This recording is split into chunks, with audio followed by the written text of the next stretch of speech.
আমি অন্তর্বর্তীকালীন সরকারকে বলবো, প্রত্যেকটা কমিটির মধ্যে অবশ্যই উলামায়ে কেরামের প্রতিনিধি থাকতে হবে, এই দেশের মুসলমানদের প্রতিনিধি থাকতে হবে। যদি আপনি না রাখেন তাহলে আপনি বৈষম্য করতেছেন, যেটা আমাদের কাম্য নয়। আমরা চাই না অন্তর্বর্তীকালীন সরকার কারোর সাথে বৈষম্য করবে। আমরা চাই এদেশের মানুষকে রক্ষা করতে, আমরা চাই এই ভূখণ্ডকে হেফাজত করতে। আমি অন্তর্বর্তীকালীন সরকারকে বলবো, আজকে এই দেশ নিয়ে ষড়যন্ত্র চলতেছে। আপনি দেখুন পার্বত্য অঞ্চলের অবস্থা কি। পার্বত্য অঞ্চলের কিছু বিচ্ছিন্নবাদীরা স্বাধীনতা ঘোষণা করতে চায়।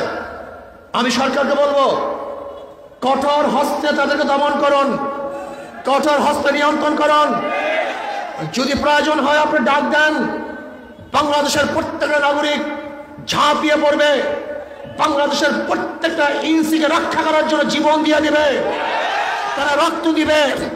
কিন্তু 1 ইঞ্চি জমিও অন্য কাউকে তারা দিতে রাজি নয়। আমি ইসলামী আন্দোলন বাংলাদেশ বিবারিয়া শাখা কর্তৃক আয়োজিত আজকে এই গণসমাবেশের সম্মানিত সভাপতি, জাতির শ্রেষ্ঠ সন্তান, সম্মানিত উলামায়ে কেরাম, সর্বস্তরের জনগণ ভাইয়েরা আমার, আমরা যেখানে দাঁড়িয়ে আছি এই ভূখণ্ড 4 বার স্বাধীন হয়েছে। প্রথম আমরা স্বাধীন হয়েছিলাম ব্রিটিশ থেকে। ব্রিটিশদের বিরুদ্ধে আন্দোলনের সূচনা করেছিল মুসলমানরাই। আপনারা জানেন 1803 ঈসাই সালে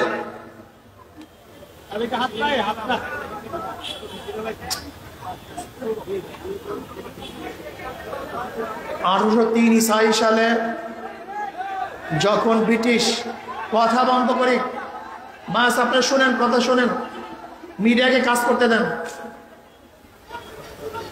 1803 ঈসাই সালে যখন ব্রিটিশ দিল্লি দখল করেছিল, সেই সময় শাহ আব্দুল আজিজ সাহেব রহমতুল্লাহ আলাইহি ঘোষণা দিয়েছিলেন, আজকের দেশ দারুল ইসলাম না দারুল হরব। ব্রিটিশদের বিরুদ্ধে আন্দোলন করা প্রত্যেকটা মানুষের জন্য ফরজ। সেই দিনই ব্রিটিশদের বিরুদ্ধে আন্দোলনের সূচনা হয়েছিল। 1857 ঈসাই সালে সেফাই বিপ্লব আজাদি আন্দোলনের নেতৃত্ব দিয়েছিলেন হাজী ইমদাদুল্লাহ মুহাজির মুক্তি রহমতুল্লাহ আলাইহি, রশিদ আহমদ গঙ্গুই রহমতুল্লাহ আলাইহি, আসিম নাদুর রহমতুল্লাহ আলাইহি সহ উলামায়ে কেরাম। সেই আন্দোলনের ভিত্তিতে আমরা স্বাধীন হয়েছিলাম, আমরা ব্রিটিশ মুক্ত এক দেশ গড়েছিলাম। ভেবেছিলাম মানুষ এখন শান্তি পাবে, মুক্তি পাবে। কিন্তু আমরা কি দেখলাম? ভারতের সংখ্যাগরিষ্ঠ হিন্দুরা মুসলমানদের মর্যাদা এবং তাদের স্বার্থ রক্ষা করতে না পারার কারণে মুসলমানরা ভেবেছিল মুসলমানদের জন্য আলাদা এক ভূখণ্ডের প্রয়োজন, রাষ্ট্রের প্রয়োজন। মুসলমানরাই দাবি তুলেছিল আলাদা রাষ্ট্র চাই, আলাদা ভূখণ্ড চাই, এবং তাদের দাবি ভিত্তিতেই আবার আন্দোলন করে, সংগ্রাম করে আমরা পাকিস্তান নামে একটা দেশ গড়েছিলাম। ভেবেছিলাম এবার শান্তি পাবো, মুক্তি পাবো। আপনাদের অবশ্যই মনে রাখতে হবে, পাকিস্তানের পিছনে একমাত্র ভূমিকা ছিল মুসলমানদের। আমাদের প্রত্যেকটা সাংবাদিক বন্ধু এবং প্রত্যেকটা জনগণকে এই পয়েন্টটা মাথার মধ্যে রাখতে হবে। পাকিস্তান নামীয় দেশ গড়ার পিছনে ভূমিকা অন্য কারোর ছিল না। এই দেশ ভৌগোলিক কারণে, ঋতুর কারণে, ভাষার কারণে ডিভাইডেড হয় নাই, ভাগ হয় নাই। এই দেশ একমাত্র স্বাধীন হয়েছিল সংখ্যাগরিষ্ঠ মুসলমানদের কারণেই। কাজে এই দেশ মুসলমানদের দেশ, অধিকার সবার। এই দেশ মুসলমানদের, অধিকার সবার। ভেবেছিলাম আমরা শান্তি পাবো, 47 দেশ ভাগ হয়েছে, এবার মুক্তি পাবো। শান্তি পাবো, বৈষম্য দূর হবে। কিন্তু আমরা কি দেখলাম?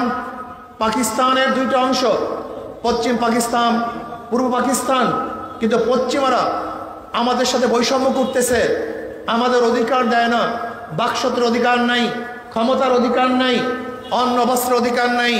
আমরা আবার পশ্চিমাদের বিরুদ্ধে আন্দোলন করলাম, সংগ্রাম করলাম, তৃতীয়বার বাংলাদেশ নামে একটা স্বাধীন রাষ্ট্র করলাম। ভেবেছিলাম এবার মানুষ শান্তি পাবে, মুক্তি পাবে, মানুষের অধিকার বাস্তবায়ন হবে, সাম্য, মানবিক মর্যাদা, সামাজিক ন্যায় বিচার প্রতিষ্ঠা হবে। বহু আশা নিয়ে, বুক ভরা আশা নিয়ে মানুষ জীবন দিয়েছে, রক্ত দিয়েছে, আহত হয়েছে, নিহত হয়েছে মানুষ শান্তি পাওয়ার জন্য। কিন্তু আমরা কি দেখলাম? মানুষ শান্তি পায় নাই, মুক্তি পায় নাই, বৈষম্য দূর হয় নাই। আবারও আমরা 2024 5ই আগস্ট আন্দোলন করে এই ফ্যাসিস্টের বিরুদ্ধে আন্দোলন করেছিলাম, মুক্তি পাওয়ার জন্য, শান্তি পাওয়ার জন্য, বৈষম্য দূর হওয়ার জন্য। কিন্তু আমরা কি দেখলাম? আজকে যেই অন্তর্বর্তীকালীন সরকার আছে, সে যদি বৈষম্য দূর করতে না পারে তাহলে কিন্তু এই রক্ত দেয়া, এই আন্দোলন করা সব ব্যর্থ যাবে, ভুলণ্ঠিত হয়ে যাবে। আমি আজকে অন্তর্বর্তীকালীন সরকারকে বলবো, সংস্কারের জন্য যে কমিটি বানিয়েছেন, এই কমিটির মধ্যে বৈষম্য লক্ষ্য করছি। আজকে শিক্ষা সংস্কারের জন্য যে কমিশন গঠন করেছেন, সেই কমিশনের মধ্যে কোনো আলেম নাই। আর আলেম ব্যতীত কোনো কমিশন কোনো অবস্থাতেই নিরপেক্ষ হতে পারে না। এদেশের ওলামায়ে কেরাম এদেশের মাটি ও মানুষের প্রতিনিধিত্ব করেন। এদেশের ওলামায়ে কেরামের কানাডায় বেগম পাড়া কোনো ঘর নাই, বাড়ি নাই। এদেশের ওলামায়ে কেরামের আমেরিকায় কোনো বাড়ি নাই, ঘর নাই। এই দেশের ওলামায়ে কেরামের বিদেশে কোনো ব্যবসা প্রতিষ্ঠান নাই। কাজী নারী এবং এই মাটির সাথে সম্পর্ক রাখা ওলামায়ে কেরাম, যেই সমস্ত সংস্কারের জন্য কমিটি গঠন করা হয়েছে, সংবিধান সংস্কারের জন্য, শিক্ষা সংস্কারের জন্য যেই কমিটিগুলো হয়েছে, সেই কমিটির মধ্যে যদি আলেম প্রতিনিধি থাকে, প্রতিনিধি না থাকে, তাহলে আমি বলবো এদেশের মুসলমানদের সাথে বৈষম্য করা হয়েছে, ওলামায়ে কেরামের সাথে বৈষম্য করা হয়েছে। আমি অন্তর্বর্তীকালীন সরকারকে বলবো, প্রত্যেকটা কমিটির মধ্যে অবশ্যই ওলামায়ে কেরামের প্রতিনিধি থাকতে হবে, এই দেশের মুসলমানদের প্রতিনিধি থাকতে হবে। যদি আপনি না রাখেন তাহলে আপনি বৈষম্য করতেছেন, যেটা আমাদের কাম্য নয়। আমরা চাই না অন্তর্বর্তীকালীন সরকার কারোর সাথে বৈষম্য করবে। আমরা চাই এদেশের মানুষকে রক্ষা করতে, আমরা চাই এই ভূখণ্ডকে হেফাজত করতে। আমি অন্তর্বর্তীকালীন সরকারকে বলবো, আজকে এই দেশ নিয়ে ষড়যন্ত্র চলতেছে। আপনি দেখুন পার্বত্য অঞ্চলের অবস্থা কি। পার্বত্য অঞ্চলের কিছু বিচ্ছিন্নবাদীরা স্বাধীনতা ঘোষণা করতে চায়। আমি সরকারকে বলবো, কঠোর হস্তে তাদেরকে দমন করুন, কঠোর হস্তে নিয়ন্ত্রণ করুন। যদি প্রয়োজন হয় আপনি ডাক দেন, বাংলাদেশের প্রত্যেকটা নাগরিক ঝাঁপিয়ে পড়বে, বাংলাদেশের প্রত্যেকটা ইঞ্চিকে রক্ষা করার জন্য জীবন দিয়ে দিবে, তারা রক্ত দিবে। কিন্তু 1 ইঞ্চি জমিও অন্য কাউকে তারা দিতে রাজি নয়। আমি অন্তর্বর্তী সরকারে বলবো, সাহসিকতার সাথে দেশ পরিচালনা করেন, বাঘের মতো দেশ চালান, মাথা নত করবেন না, সাহস হারাবেন না। যদি বৈষম্য না করেন, বাংলাদেশের প্রত্যেকটা মানুষ আপনার সাথে থাকবে। কিন্তু আপনি যদি বৈষম্য করেন, বিদেশি কোনো এজেন্ডাকে চাপিয়ে দেওয়ার ষড়যন্ত্র করেন, বিদেশি কোনো সংস্কৃতিকে বাংলাদেশের 92% মুসলমানদের সংস্কৃতি হিসাবে যে রূপ দিতে চান, নাস্তিকতাকে যে প্রতিষ্ঠিত করতে চান, এনজিওদেরকে যে প্রতিষ্ঠিত করতে চান, তাহলে বাংলাদেশের প্রত্যেকটা মানুষ যেরকম ফ্যাসিস্টের বিরুদ্ধে আন্দোলন করেছিল, সংগ্রাম করেছিল, রক্ত দিয়েছে, তারা তাদের জীবনকে রক্ষা করার জন্য, ইতিহাসকে রক্ষা করার জন্য, ধর্মকে রক্ষা করার জন্য, ইসলামকে রক্ষা করার জন্য, এই দেশ মাটিকে রক্ষা করার জন্য তারা আন্দোলন করবে, সংগ্রাম করবে এবং ইনশাআল্লাহ এই ভূখণ্ড রক্ষা করবে ইনশাআল্লাহ। প্রিয় ভাইয়ের আমার, দেশ নিয়ে ষড়যন্ত্র চলতেছে, আজকে ইসলাম নিয়ে ষড়যন্ত্র চলছে, সংস্কৃতি নিয়ে ষড়যন্ত্র চলছে। আমরা চাই না এই দেশে বৈষম্য হোক। আমরা চাই শিক্ষার মধ্যে বৈষম্য দূর হয়ে যাবে, খাদ্যের মধ্যে বৈষম্য দূর হয়ে যাবে, সামাজিক অবস্থার মধ্যে বৈষম্য দূর হয়ে যাবে। ঋষি, কামার, মজদুর, চামার, তাঁতি, জেলে, পুরুষ, মহিলা, শ্রমিক, যে কোনো মানুষ তার ন্যায্য অধিকার প্রতিষ্ঠিত করবে। আজকে আমি গরিবদেরকে বলবো, হে আমার গরিব বাবারা, তোমরা ইসলাম কেন মানছো না? ইসলাম কেন তোমরা চাও না? ইসলামকে কেন পছন্দ করো না? ইসলাম তো গরিবদের জন্যই। আমার নবী গরিব ছিলেন, এই জন্য তার পুরো অর্থনীতি গরিবদের জন্য। আমার নবী এতিম ছিলেন, এর জন্য ইসলাম এতিমকে শ্রদ্ধা করে, সম্মান করে, মর্যাদা দিয়েছে। আমার নবী আলাইহিস সালাতু ওয়াস সালাম গরিবদের জন্য অর্থনীতি করেছেন। যাকাত গরিবদের জন্য, অশর গরিবদের জন্য, ফাতরা গরিবদের জন্য, সাদকা গরিবদের জন্য। আমি বিশ্বাস করি ইসলামী অর্থনীতি অ্যাপ্লাই করলে আগামী 10 বছরের মধ্যে বাংলাদেশে একজন গরিব থাকবে না, সমস্ত গরিব দরিদ্র সীমার উপরে চলে যাবে। আপনারা জানেন আজকে বাংলাদেশ 18 লক্ষ কোটি টাকা ঋণী। আজকে এখানে যারা দাঁড়ানো অবস্থা আছেন, আজকে যে সন্তান বাংলাদেশে জন্মগ্রহণ করবে 1.5 লক্ষ টাকা ঋণ নিয়ে তারপরে তাকে জন্মগ্রহণ করতে হবে। বাংলাদেশ থেকে 14 লক্ষ কোটি টাকা পাচার হয়ে গেছে। বাংলাদেশের বর্তমান ব্যাংকের গভর্নর বলেছেন, গোটা দুনিয়ার মধ্যে ব্যাংকের এই নব চুরি এবং ডাকাতি কেউ কোনোদিন দেখে নেই। গোটা বাংলাদেশ ব্যাংকে খালি করা হয়েছে, মেগা প্রজেক্টের মাধ্যমে মেগা চুরি করা হয়েছে। আজকে বাংলাদেশের অর্থকে লুটপাট করে, ডাকাতি করে সব ধ্বংস করে ফেলছে। আমরা চাই না বাংলাদেশের অর্থনীতি আর ডাকাতি হোক, আজকে কোনো চোর সৃষ্টি হোক। আমরা চাই না আমার কোনো মা বোন ধর্ষিত হোক। আমরা চাই না কোনো ক্ষুধার্থ খাবারের জন্য ডাস্টবিনে কাক কুকুরের সাথে লড়াই করুক। আমরা চাই না আমার কোনো মিসকিন, আমার কোনো এতিম ক্ষুধার্ত অবস্থায় কাতরাবে। আমি চাই না কোনো গরিব তারা চিকিৎসার অভাবে ধুকে ধুকে মরবে। এটা বাংলাদেশ আমরা দেখতে চাই না। আমরা দেখতে চাই না এখানে কোনো জুলুম, অত্যাচার, অবিচার আমরা দেখতে চাই না। বড় বড় খুনি এবং ডাকাতরা তারা বুক ফুলিয়ে রাস্তায় ঘুরবে, আর নিরাপদ মানুষগুলি ধুকে ধুকে জেলের মধ্যে মরবে আর ফাঁসিতে ঝুলবে। এই বাংলাদেশ আমরা দেখতে চাই না। আমরা দেখতে চাই এমন এক বাংলাদেশ যেখানে সমস্ত মানুষ মুক্ত থাকবে, প্রত্যেকটা জনগণের অধিকার প্রতিষ্ঠিত হবে, সাম্য, মানবিক মর্যাদা এবং সামাজিক ন্যায় বিচার প্রতিষ্ঠিত হবে। এরকম এক বাংলাদেশ আমরা দেখতে চাই। আজকে আমাদের মুসলমান সন্তান ইসলাম সম্পর্কে জানে না। ওরা মনে করে ইসলাম মানি বিশাল পাহাড়, ইসলাম মানি বিপদ, ইসলাম মানি মনে হয় কি ইসলামের চেয়ে সহজ সুন্দর কোনো আদর্শগত দুনিয়াতের মধ্যে নেই। আমাকে অনেকেই বলে, হুজুর আমরা তো একটু নেশা টেশা করি, ইসলাম আসলে আমাদের অবস্থাটা কি হবে? আমি তাদেরকে প্রশ্ন করতে চাই, অনেক গাঁজাখোর আমাকে বলে, হুজুর আমার গাঁজার অবস্থাটা কি হবে? আমি তখন তাকে বলি, ধরে নেন আপনি কি মসজিদে গিয়ে গাঁজা সেবন করতে পারবেন? বলে না হুজুর তা তো পারবো না। আমি বললাম কেন? বলে হুজুর গাঁজার পরিবেশ তো মসজিদ না। আমি বললাম যেরকম মসজিদে আপনি গাঁজা সেবন করতে পারেন না, বাংলাদেশে এমন একটা পরিবেশ সৃষ্টি করা হবে যেখানে আপনি কোনো জায়গায় গাঁজা সেবন করতে পারবেন না। পরিবেশ ভালো করে দেবে আপনাকে। আজকে অনেকে যারা টুপি পরে না, দাড়ি রাখে না, হয়তো ইসলামের কানুন অনুযায়ী চলে না, ওরা ভাবে ইসলাম আসলে আমাদের অবস্থাটা কি হবে?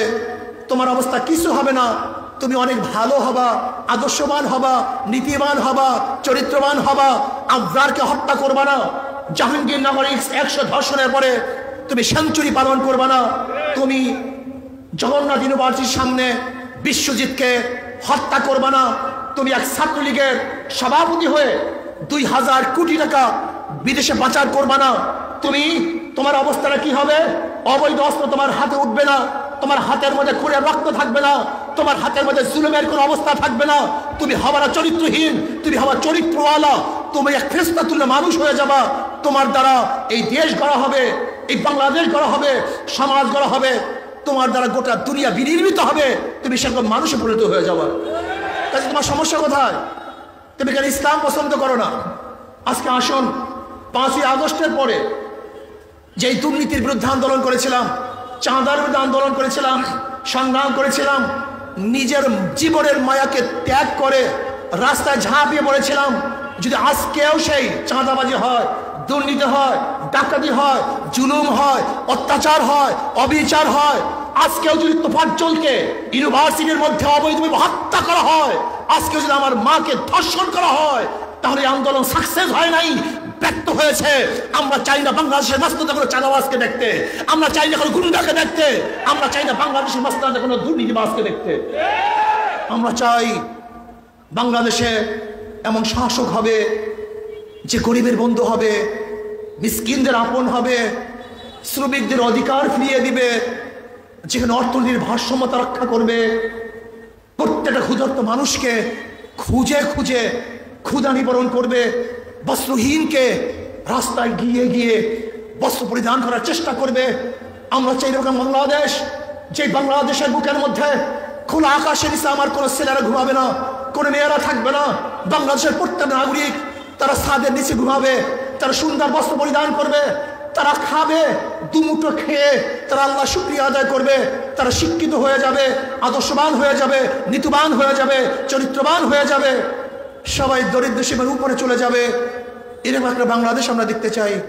আমরা চাই না যেখানে টেলিফোনে কারোর চাকরি হবে, আমরা দেখতে চাই যেখানে যোগ্যতার ভিত্তিতে চাকরি হবে। আমরা দেখতে চাই ব্যবসায়ীরা ব্যবসা করবে, কেউ তাদের কাছে চাঁদা চেতে পারবে না, বরং ব্যবসায়ীরা বুক উঁচা করে ব্যবসা করবে। আমরা চাই না আজকে কোনো ভাই বিল্ডিং উঠাবে নিজের জমিতে, সেখানে গিয়ে চাঁদা দাবি করবে। এরকম বাংলাদেশ দেখতে চাই না। আমি দেখতে চাই এরকম বাংলাদেশ যেখানে বিল্ডিং উঠাবে, রাষ্ট্রসহ প্রত্যেকটা জনগণ তাকে সাহায্য করবে, সহযোগিতা করবে। এরকম বাংলাদেশ আমরা দেখতে চাই। আমরা দেখতে চাই এরকম বাংলাদেশ যেখানে বাচ্চা বাহির হওয়ার পরে মা বাবা আতঙ্কগ্রস্ত থাকে, আমার বাবা আমার মেয়ে সে জীবন নিয়ে ফিরতে পারবে কিনা। এরকম বাংলাদেশ আমরা দেখতে চাই না। আমরা দেখতে চাই এরকম একটা বাংলাদেশ যেখানে নির্বিঘ্নে একটা মেয়ে, যুবতী মেয়ে রাস্তায় হাঁটবে, ইফটিজিংয়ের শিকার হবে না, এসিড দগ্ধ হবে না এবং ধর্ষিতা হবে না। এরকম বাংলাদেশ আমরা দেখতে চাই। আজ আসুন আসুন এই বাংলাদেশ করার জন্য নীতি আদর্শ পরিবর্তন ছাড়া এরকম বাংলাদেশ উপহার দেওয়া সম্ভব নয়। মাদার গাছ লাগিয়ে আমের আশা করা যায় না। আমি উদাহরণ দেই, একজনের নাম এ, একজনের নাম বি, একজনের নাম সি। এও চোর, বিও চোর, সিও চোর। ক্ষমতা আসে এ, সে কি করবে? জোরে বলেন। হটাও এ, বসাও বি, সে কি করবে? হটাও বি, বসাও সি, কি করবে? কারণ নেতা এবং দলের পরিবর্তন হয়েছে, নীতি আদর্শে পরিবর্তন হয় নাই। ওসি চলে যায়, ঘুষ যায় না। এসপি ট্রান্সফার হয়, ঘুষ ট্রান্সফার হয় না। ডিসি পরিবর্তন হয়, দুর্নীতি পরিবর্তন হয় না। এর কারণটা কি? ব্যক্তি পরিবর্তন হয়েছে, নীতি আদর্শে পরিবর্তন হয়নি। এর জন্য এক চোর দিয়ে আর এক চোরকে দমন করা যায় না, ডাকাতের মাধ্যমে ডাকাতি বন্ধ করা যায় না, খুনিদের মাধ্যমে খুন বন্ধ করা যায় না, দুর্নীতিবাজদের মাধ্যমে কোনোদিন দুর্নীতি বন্ধ করা সম্ভব না। আসুন, যারা আল্লাহকে ভয় করে, আল্লাহর সামনে হিসাব দিতে হবে, এই বিশ্বাস যারা করে, এরকম নীতিবান, তাকওয়ালা, খোদা ভীরু নেতৃত্ব যতদিন পর্যন্ত বাংলাদেশে না আসবে ততদিন আন্দোলন করবেন, সংগ্রাম করবেন, রক্ত দিবেন, কিন্তু পরিবর্তন দেখবেন না। আসুন আগামী নির্বাচনে তাকওয়া ভিত্তিক, আল্লাহকে ভয় করে, এই মাটি ও মানুষকে যারা ভয় করে, ইসলাম, দেশ ও মানবতার যারা ভালোবাসে, এরকম নেতৃত্বকে আপনারা সংসদে পাঠান। ইনশাআল্লাহ তাহলে এ দেশ শান্তি পাবে, মুক্তি পাবে। এর জন্য আসুন আগামী নির্বাচনে শান্তির প্রতীক হাত পাখাকে বিজয় করি। পিআর সিস্টেমে নির্বাচনকে এ দেশে দেওয়ার জন্য অন্তর্বর্তী সরকারকে প্রেসার ক্রিয়েট করি। পিআর সিস্টেম নির্বাচন ব্যতীত দুর্নীতি মুক্ত নির্বাচন উপহার দেওয়া সম্ভব না, পেশি শক্তি মুক্ত নির্বাচন দেওয়া সম্ভব না। সংখ্যালঘু পরীক্ষারের নির্বাচন, যেখানে মার্কায় ভোট হবে, মার্কায় মানুষ ভোট দেবে, যেই মার্কায় যত পার্সেন্টেজ ভোট পাবে অত পার্সেন্টেজ প্রতিনিধি সংসদে তারা প্রেরণ করবে। আল্লাহ পিআর সিস্টেমে নির্বাচনের ভিত্তিতে এ দেশ এবং এই জাতিকে মুক্তি দান করেন এবং নীতি আদর্শ ভিত্তিক নেতার মাধ্যমে মানুষের মুক্তি দান করেন। ওমা আলাইনা ইল্লাল বালাগ। আল্লাহ।